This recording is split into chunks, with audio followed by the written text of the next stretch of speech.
안녕하세요. 결혼한 지 6개월도 되지 않은 20대 후반의 여성입니다. 정말이지. 제가 이 시점에 이런 사연을 쓰게 될 줄은 정말 상상도 못했어요. 남편과 헤어지기로 했거든요. 시어머니 때문에 말이지요. 세상에 저보다 힘든 사람도 물론 많이 있겠지만 적어도 제 주변에서 저보다 불쌍한 사람은 없는 것 같습니다. 저는 친정 부모님이 안 계시거든요. 먼저 저희 아버지는 제가 10살이 되기도 전에 세상을 떠나셨습니다. 술, 담배도 안 하시고 운동을 좋아하시던 건강하신 분이셨는데 어느 날 갑자기 교통사고로 돌아가셨답니다. 워낙에 두 분 사이가 좋으셨던지라 주변에서들 많이 안타까워 하셨다고 들었어요. 저는 너무 어렸기에 아버지에 대한 기억도 두 분이 얼마나 다정하셨는지도 잘 떠오르지 않지만 몇 장 남아있지 않은 어린 시절 사진들을 보면 조금은 알 것 같기도 하더군요. 그나마 아버지가 돌아가신 이후에 한동안 친가에서 이따금씩 생활비에 보태 쓰라고 얼마씩 보내주셨다는 이야기를 어머니로부터 들었습니다. 하지만 그 액수가 넉넉지는 않았던 걸로 알아요. 그래서인지 제 기억 속에 어머니는 한시도 쉬지 않고 일을 하셨어요. 낮에는 인근 아파트의 관리사무실에서 격리 일을 보셨고 퇴근 후에는 바로 인근 고깃집에 가셔서 아르바이트도 하셨거든요.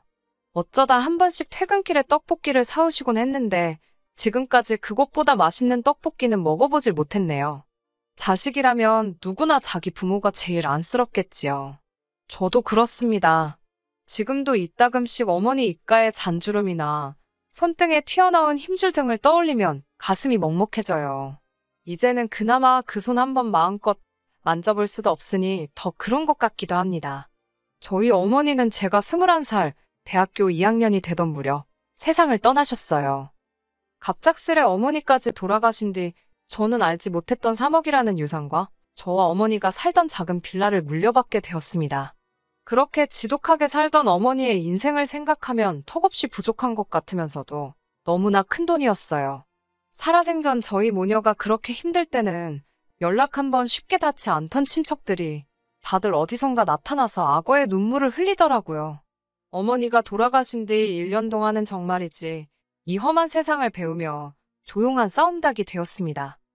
어머니가 남겨주신 유산을 조금씩 쓰면서 살다가 어느 날 갑자기 스스로 한심하게 느껴지더라고요. 그때부터 죽기 살기로 공부에 매달렸던 것 같아요. 어디 가서 돈을 버는 것보다는 장학금을 받는 게 낫겠다 싶었거든요. 그럼 졸업하고 나서 취직이라도 잘할 수 있지 않을까 싶어서. 덕분에 대학교 3학년, 4학년은 거의 전액장학금을 받고 학교를 다닐 수 있었고 우수한 성적으로 졸업했어요. 졸업한 지 4개월 만에 대기업에 들어갔고요. 불행 중 다행으로 목표한 것들은 대부분 이루었기 때문에 열심히 공부한 것에 대한 후회는 없어요. 한 가지 아쉬운 건 대부분의 시간을 오로지 공부에 쏟다 보니 소위 대학 생활이란 걸 제대로 누려보지 못했다는 거예요. 당연히 연애도 제대로 못 해봤어요. 회사 생활을 시작하고 얼마 지나지 않아 명문대를 졸업한 뒤 가까운 친구들과 IT 회사를 창업했다는 지금의 남편과 소개팅을 하게 되었습니다. 사실 저는 여고, 여대를 다녔고 소개팅은 처음이었습니다. 그래서 많이 떨리고 긴장되었는데 남편이 너무 분위기를 잘 이끌어 주더라고요. 사람 분위기 자체도 밝았고 무엇보다 잘 웃는 사람이었어요. 그래서인지 같이 있는 동안 시간 가는 줄 모르겠던걸요. 몇 년 동안 크게 웃을 일이 없었는데 모처럼 즐거운 시간을 보냈습니다. 남편은 그 이후로도 저에게 영화 보자, 밥 먹자며 계속해서 데이트 신청을 해왔어요. 남편이 저에게 적극적으로 다가올수록 기쁘기도 하면서 걱정도 되더라고요. 이 사람은 내가 부모님이 안 계신 걸 모를 텐데 안다면 어떤 반응을 보일지 몰랐으니까요. 더 좋아지기 전에 말해야 한다는 생각이 들었지만 용기가 나질 않았어요. 그렇게 3개월 정도의 시간이 흘렀을 무렵 남편이 자기 부모님께 저를 소개하고 싶다더라고요. 비록 사귀자는 말은 없었지만 저를 여자친구라고 생각하고 있었나 봐요.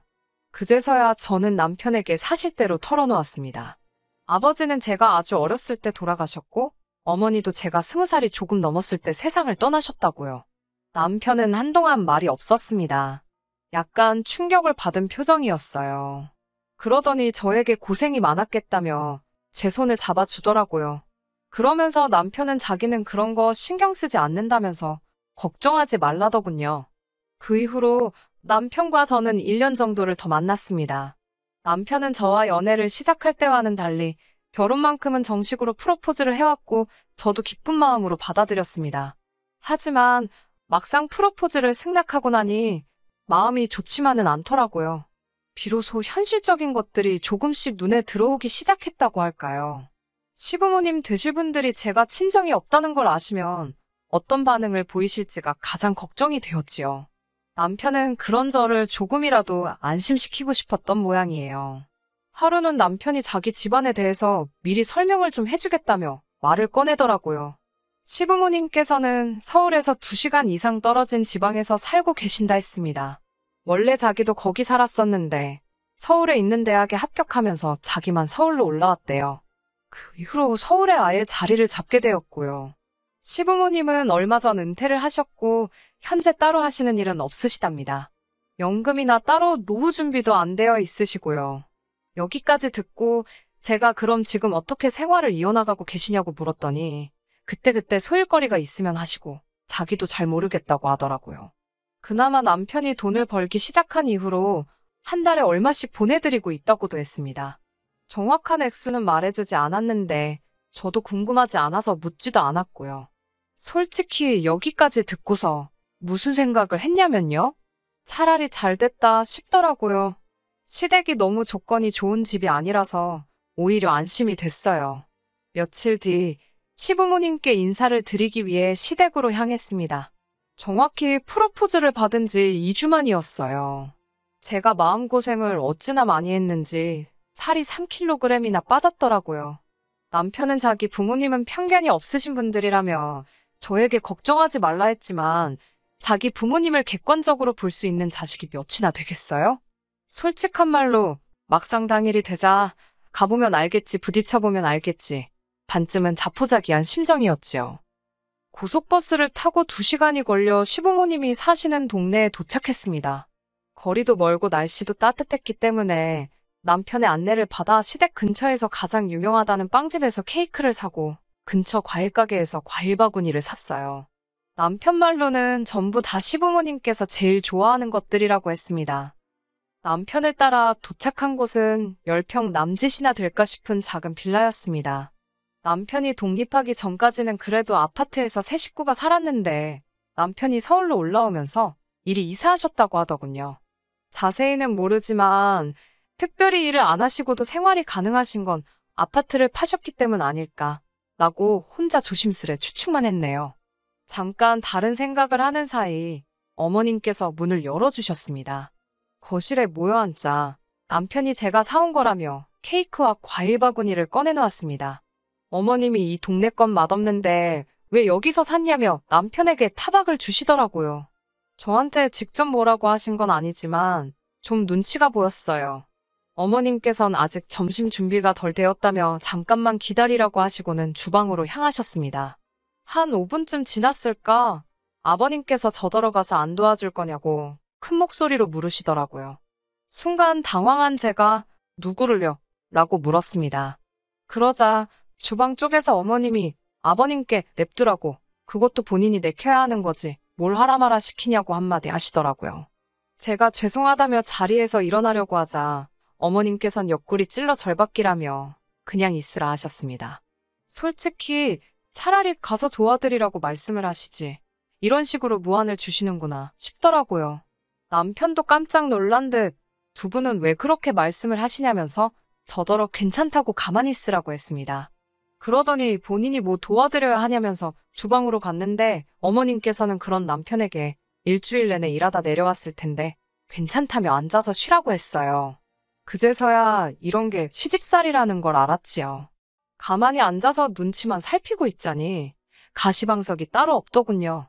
다시 한번 제가 좀 도와드릴까요? 라고 여쭤보았습니다. 그러자 이번에는 국하고 밥을 좀 푸라고 하시더라고요. 시키신 대로 하나씩 조심해서 푸고 있는데 어느샌가 어머님이 옆으로 다가오셨습니다. 얼마간 제가 하는 걸 지켜보시더니 뭔가 성에 차지 않으셨나 봅니다. 이유를 말씀도 해주지 않으시고 제가 보는 앞에서 전부 다 비워내고 처음부터 다시 하시더라고요. 민망하기도 하고 어찌할 바를 모르겠기에 시어머니 손끝만 바라보고 있는데 어머니께서 너네 엄마는 이런 것도 안 가르쳤냐고 물어보셨습니다. 갑자기 어머니 이야기가 나오니까 짧은 순간이지만 당혹스러웠습니다.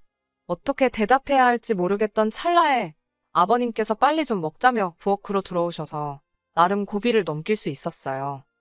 밥을 먹는데 혀끝에서 느껴지는 게 밥알인지 모래알인지 도통 모르겠더라고요. 그때 어머님께서 저에게 질문을 하시기 시작하셨습니다. 학교는 어디 나왔고 제 직업은 뭐고 돈은 얼마나 버는지 그런 것들이요. 여대를 나왔고 현재 대기업을 다니고 있다고 했습니다. 어머님은 시큰둥한 반응을 보이시더니 사실 당신은 저도 알다시피 아들이 명문대를 나왔기 때문에 며느리도 비슷한 수준을 맞길 바라셨답니다. 그렇지 않아도 죄다 공무원이나 교사, 약사 같은 선자리만 들어왔는데 그나마도 당신 성에 안 차서 죄다 물렸다나요. 그런데 막상 아들이 평범한 회사원을 데려와서 좀 김샜고 실망이라 하셨습니다. 당사자 면전에다 대놓고 그런 말씀을 하시니 저도 사람인데 기분이 좋지는 않았습니다. 솔직히 제가 친정이 없어서 그렇지 학교나 직장을 봤을 때는 그렇게 처지는 조건도 아니라고 생각했는데 말이에요. 결국 어떻게 반응해야 할지 모르겠어서 애꿎은 밥알만 꾸역꾸역 입안에 밀어넣고 있었습니다. 남편도 쓸데없는 말씀하시지 말라며 어머님을 말리고 있었고요. 그리고 정말 피하고 싶었던 대화 주제가 나왔습니다. 아버님께서 부모님은 뭐 하시는 분들이냐고 물어보셨어요. 저는 두 분 다 돌아가셨다고 솔직하게 말씀드렸습니다. 감출래야 감출 수 있는 것이 아니었으니까요. 그러자 어머님께서는 깜짝 놀란 표정을 지으시더니 사고인지 아니면 병인지 물으셨습니다. 솔직히 처음에는 무슨 말씀을 하시는 건지 제대로 알아듣지를 못했어요. 그러자 아버님께서 아파서 죽었냐고 아니면 뭐 다쳐서 죽었냐고 그러시는 거예요. 호통치듯 물어보셔서 깜짝 놀랐고 아버님의 거친 말씀에 마음이 아팠습니다. 아무리 본인 일이 아니라지만 너무 무신경하게 말씀하시는 모습에 솔직히 실망스러웠어요. 저는 아버지는 사고로 돌아가셨고 어머니는 병으로 돌아가셨다고 말씀드렸습니다. 그러자 유전병이냐고 물어보셔서 그건 아니라고 하니 시간 되는 대로 건강검진을 받아서 그 서류를 보여달라고 하시더군요. 씁쓸했지만 시부모님 입장에선 찝찝하시면 그런 소리를 하실 수도 있겠다 생각하고 애써 이해해드리려고 했습니다. 하지만 곧이어 어머님께서 저를 쳐다보시더니 어쩐지 그래서 처음부터 뭔가 다 내 마음에 안 들었구나. 지금 보니까 엄마 없는 티가 난 거네 라고 하셨습니다. 순식간에 식사 자리에는 어색한 공기가 맴돌았고 제가 먼저 죄송하다 말씀드리고 자리에서 일어났습니다. 집으로 돌아와 한참을 울었습니다. 제 노력으로 어떻게 할 수 없는 일이라 더 슬프고 억울했어요. 그때 모르는 번호로 전화가 걸려왔습니다. 전화를 받으니 어머님이셨어요. 아까는 당신이 말씀이 심하셨다며 사위 사랑은 장모라는데 장모 사랑도 못 받을 아들이 안 됐다는 생각에 당신이 실언을 하셨답니다. 그래도 덕분에 당신은 평생 아들 며느리 옆에 실컷 끼고 살게 생겼다며 저더러 잘 지내보자고 하시더라고요. 갑자기 어머님의 달라지신 태도에 당황스럽기는 했지만 그때는 어떤 의심보다는 그저 기쁘기만 하더라고요. 저는 어머님의 전화를 결혼의 허락으로 받아들였고 잘 부탁드린다고 말씀드렸습니다. 어머님께서는 저더러 그동안 고생 많았겠다며 앞으로 잘 지내보자 하셨고요. 그때만 해도 저는 두 분 다 말씀은 괄괄하게 하셔도 속은 따뜻한 분들이시구나 그렇게 생각했습니다. 제가 친정이 없으니 처음 시댁에 인사간 날이 상견례를 대신한 것이 되었습니다. 결혼식은 저를 배려한다는 이유로 가까운 친지들과 지인들만 불러서 올렸습니다. 그나마 얼마 들어온 축의금도 싹 걷어서 가져가시더라고요. 당신들이 뿌린 돈이 다시 들어온 거라는 이유로요. 정작 하객들 대부분은 남편 때문에 온 사람들이었지만요. 하지만 크게 개의치 않았습니다. 애시당초 남편과 결혼을 약속할 때 시부모님이 가지신 게 많이 없다는 걸 알고 있었으니까요. 결혼식까지 올리고도 결국 제가 남편과 헤어질 결심을 하게 된 이유는 바로 집 문제 때문입니다. 제가 남편과 결혼을 약속했을 당시 저는 남편에게 제 재산을 투명하게 공개했습니다. 바보 같다고 생각하실 수도 있지만 제가 친정이 없어서 자격지심이 있었는지 그래도 내가 돈은 좀 있다고 어필을 하고 싶었나 봐요. 지금이라면 안 그랬을 텐데 그때는 또 지금보다는 어리기도 했고 순진했었어요. 반면에 남편은 창업을 한 지 얼마 안 돼서 돈이 많이 없기는 했습니다. 그래도 수익이 나고 있었고 전망이 밝았으니까 결혼을 약속한 거예요. 물론 시댁에서 도움을 받을 거라는 기대는 조금도 없었습니다. 원래는 결혼식을 올리기 전에 어떻게든 집을 먼저 구하고 싶었는데 매물이 워낙 없어서 결국 결혼식을 먼저 올려야만 했어요. 다행히 인터넷에 보니까 3개월에서 6개월짜리 단기 오피스텔 월세도 있더라고요. 그래서 일단은 단기 월세로 살면서 시간적 여유를 갖고 집을 구하자고 했습니다. 그러면 남편도 그 사이에 돈을 좀 더 모을 수도 있고 여러모로 저희 둘한테 유리하겠다 싶었고요. 하지만 어머님께서는 저에게 왜 친정어머니가 물려주신 유산으로 집을 사면 되는 걸 괜히 쓸데없이 월세에 돈을 낭비하냐며 걸핏하면 전화를 거셔서는 화를 내셨습니다. 제가 회사에서 일하고 있을 시간인 걸 뻔히 아시면서도 시도 때도 없이 그러시더라고요. 몇 번 당하고 난 뒤에는 솔직히 어머님 번호만 봐도 심장이 두근거리고 토할 것 같은 기분이 들기 시작했어요. 그래서 일부러 전화를 안 받기도 했네요. 그러자 한 번은 아버님께서 그러다 네 시부모 죽었다는 소식도 다음날 들을 거냐며 한 소리 하시더라고요. 이때는 정말 야속하단 생각이 들었습니다. 남편이 저 대신 아버님한테 무슨 말씀을 그렇게 하시냐고 한 소리 하니까 아버님은 그냥 별뜻 없이 하신 말씀이라더군요. 아무튼 어머님께선 자꾸만 저더러 일단 친정어머니가 주신 돈으로 집을 사라고 하셨습니다. 너네 엄마가 이럴 때 쓰라고 물려줬겠지. 어디다 쓰라고 물려줬겠냐면서요. 결국 어머님 등살에 못 이겨 친정어머니의 유산과 빌라를 판 돈까지 합쳐 서울에 있는 아파트를 샀습니다. 시부모님께서는 부부가 살 집이니까 공동명의를 해야 한다고 성하셨어요.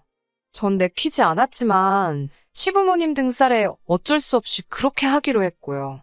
그런데 지금 생각해보면 하늘에 계신 부모님이 절 도와주신 것 같습니다. 아파트 계약날 남편에게 갑자기 일이 생겨서 못 올 것 같다며 연락이 왔어요. 아파트를 팔기로 한 사람은 제가 아니어도 사려고 하는 사람이 많다면서 완전 배째라는 식이었고요. 그래서 일단은 제 단독 명의로 아파트를 사야만 했습니다. 그때만 해도 남편이나 저나 이렇게 헤어지게 될 줄 몰랐기 때문에 단순히 나중에 시간 될 때 공동 명의로 바꾸면 되겠지라고 생각했어요. 지은 지 얼마 되지 않은 아파트였기 때문에 간단히 도배와 마루 정도만 교체한 뒤 이사를 했습니다. 그런데 이사하고 일주일쯤 지난 주말 아침 시부모님께서 양손 가득 짐을 싸들고 오셨더라고요. 남편은 당혹스러운 표정으로 현관에서 시부모님과 대치 중이었습니다. 저는 들은 바는 없었지만 그래도 시부모님을 현관에 서 계시게 할 수는 없었기에 일단 들어오시라 했습니다. 매실차를 내어드리고 무슨 일로 오셨는지 여쭤보았어요. 그러자 두 분께서는 나이가 드니 몸도 여기저기 안 아픈 곳이 없다면서 당분간 여기 지내시면서 아들 며느리한테 대우 좀 받으셔야겠다고 하셨습니다. 생각지도 못한 시부모님의 말씀에 당혹스러웠지만 그렇다고 먼 길 올라오신 두 분을 바로 돌려보낼 수도 없는 노릇이었지요. 일단 기왕 올라오셨으니 한 일주일 쉬고 가시라 했습니다. 그런데 그날 오후부터 어머님께서는 잘난 당신 아들이 서울에 집을 마련했다며 지인들에게 전화를 돌리기 시작하셨습니다. 그뿐 아니라 집들이를 한다며 몇몇 분들은 초대도 하셨고요. 저에게 오라고 했다가 못 오게 하면 당신 체면이 서질 않으니 손님들이 오는 날은 회사에 휴가를 내던 어떻게 해서라도 손님 맞을 준비를 하라고 하셨습니다. 그제서야 뭔가 단단히 잘못되어 가고 있다는 생각이 들었어요. 결국 고심 끝에 어머님께 이번 한 번은 제가 어머님 체면도 있고 아니 손님들이 오실 때 자리를 피해드리겠다 했습니다.